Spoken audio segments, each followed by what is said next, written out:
It started with a simple, chilling question. Two teenage girls approached a police officer in a quiet English town and asked, "What would you do if your sister said your father was abusing her?" That one question cracked open the walls of a house hiding some of the darkest secrets in British criminal history. A missing daughter, a house full of graves, and a couple whose crimes would shock the world. This is the story of Fred and Rose West, and the investigation that finally exposed their horrors.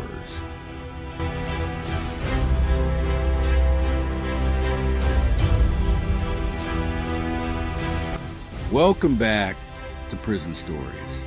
Today, we dive deep into one of the darkest true crime cases in British history. The crimes of Fred and Rose West, and the shocking investigation that brought their secrets to light. In 1992, two girls approached a police officer in Gloucester with a question that seemed innocent at first, but would become the spark for one of Britain's most terrifying investigations. They asked, "What would you do if your sister said your father was abusing her?" Concerned by their testimony, police opened an investigation. But when Fred and Rose West were questioned, they quickly denied the allegations. At the time, Fred and Rose West were living in a house at 25 Cromwell Street with 8 of their children. Authorities moved fast. All the children were taken into protective custody and placed into foster care. Fred and Rose were arrested on suspicion of assault, but the initial case against them wasn't strong enough. Rose was allowed to return home after questioning, and Fred was released a few weeks later. Although no charges were filed at that point, the authorities decided not to return the children. It was there in foster care that disturbing stories began to surface. The children spoke of missing sister Heather and made morbid jokes about ending up under the patio. Beyond the jokes, there were stories that left authorities deeply unsettled, hinting at horrors yet to be uncovered. Heather West had been last seen in 1987, when she was just 16 years old. After that, there was no trace of her, no school records, no medical visits, no employment history. It was as if she had simply vanished from the world. Fred and Rose often claimed Heather had run away to start a new life, but a complete lack of any official record raised serious doubts. Detective Constable Hazel Savage was not convinced by the West's explanations.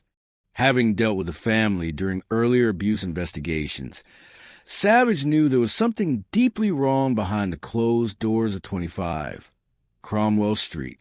She pushed for the investigation into Heather's disappearance to stay open, convinced that the truth was buried much closer to home than anyone wanted to admit. On February 24th, 1994, after months of investigation led by Detective Constable Hazel Savage, police arrived at 25 Cromwell Street with a search warrant to begin excavating the garden. At first, when questioned, Fred West claimed he had recently seen Heather alive. But just a day later, on February 25th, 1994, Fred changed his story. He admitted to killing Heather, and that same day, both Fred and Rose West were arrested. As police questioning continued, Fred repeatedly changed his version of events, while Rose maintained she knew nothing about Heather's disappearance. During the excavation, investigators uncovered a femur bone in the garden. When the pathologist found 2 more femurs buried under the patio, later identified as Heather's remains, police realized they were dealing with something far larger than just one missing girl. They were uncovering a graveyard. On February 26, 1994, Fred confessed to 2 additional murders. Beside Heather, there were remains of Shirley Robinson, 18 years old, a former lodger at Cromwell Street, who had reportedly been pregnant with Fred's child at the time of her death. Third murder Fred confessed was of Allison Chambers, a 16-year-old girl who had been staying with the Wests after running away from a children's home. But much to the horror of the whole nation, the confession was just a tip of iceberg. The case exploded further on March 4th, 1994, when Fred passed a handwritten note to his solicitor. In it, he admitted to approximately 9 more killings. The victim included former lodgers who had once lived under Fred and Rose's roof, 2 of Fred's own daughters, and even his first wife, Rena Costello.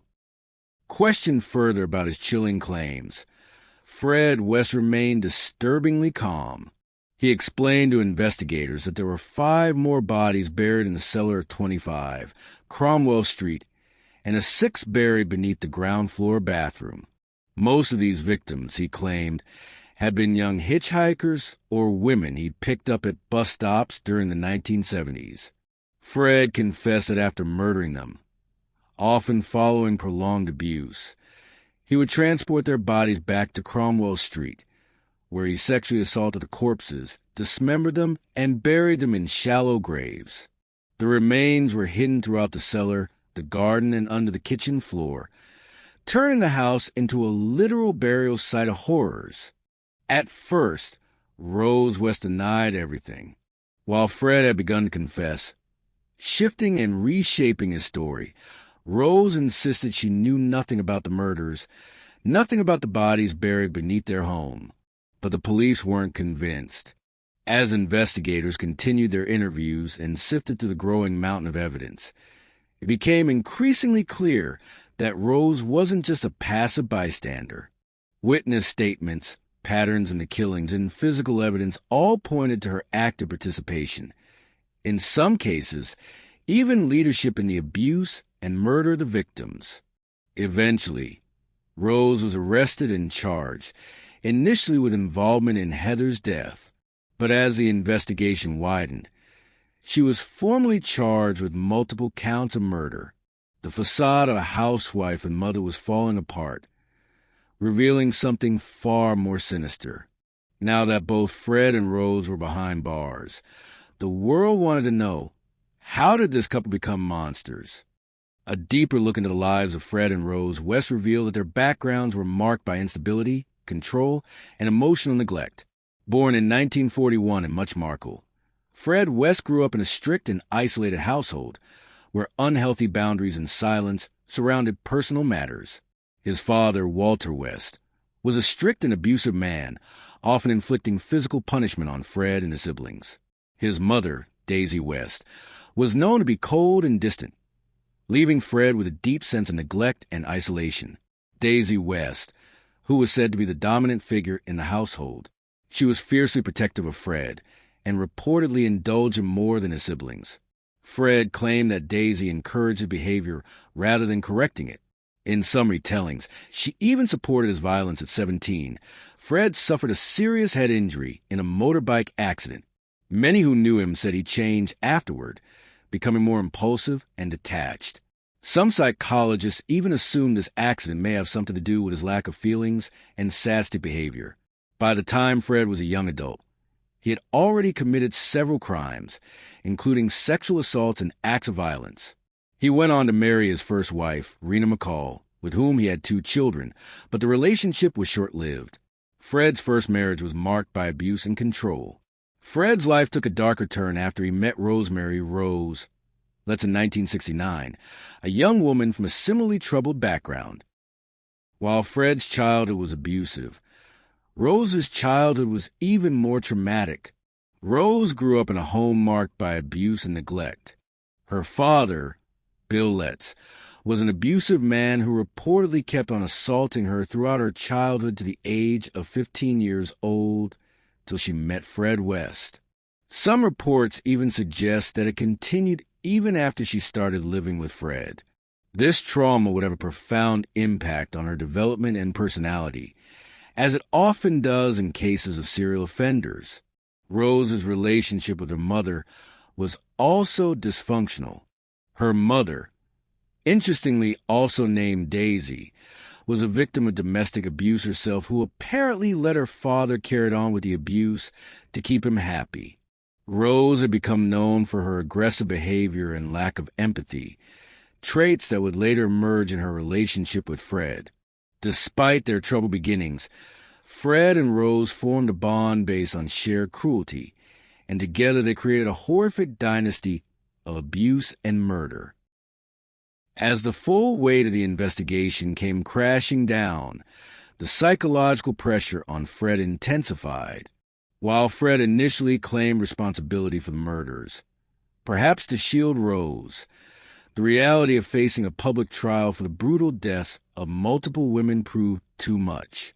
On January 1st, 1995, while on remand at Winson Green Prison in Birmingham, Fred West took his own life. He left behind a note, still insisting that Rose had no part in the killings, a claim few believed. With Fred gone, attention turned fully to Rose West, who continued to deny any involvement. But the evidence told a different story. Witness testimonies, forensic findings, and Fred's own confessions pointed toward her active role, not just as a bystander, but as a willing participant. Later that year, Rose West stood trial. In October 1995, Rose was charged with 10 counts of murder, including that of her own daughter, Heather. The prosecution laid out a chilling case, arguing that Rose was not only complicit, but an active participant in many of the crimes.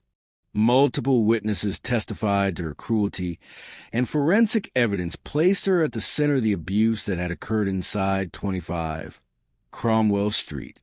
Despite her continued denials, Rose was found guilty on November 22, 1995, and sentenced to life in prison without the possibility of parole, one of the rare instances in the UK where a whole life order was handed down to a woman.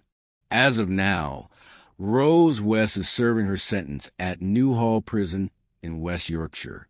She remains one of Britain's most infamous female criminals. The story of Fred and Rose West remains one of the most disturbing in British criminal history, not just for the brutality of their crimes, but for how long they went unnoticed. Behind the walls of an ordinary-looking house, unimaginable horrors unfolded for years, leaving a legacy of trauma that still echoes today. 25 Cromwell Street was eventually demolished, the address erased, but never forgotten. Thank you for watching Prison Stories. If you found this story compelling, don't forget to like, subscribe, and join us next time as we uncover more chilling true crime cases. If you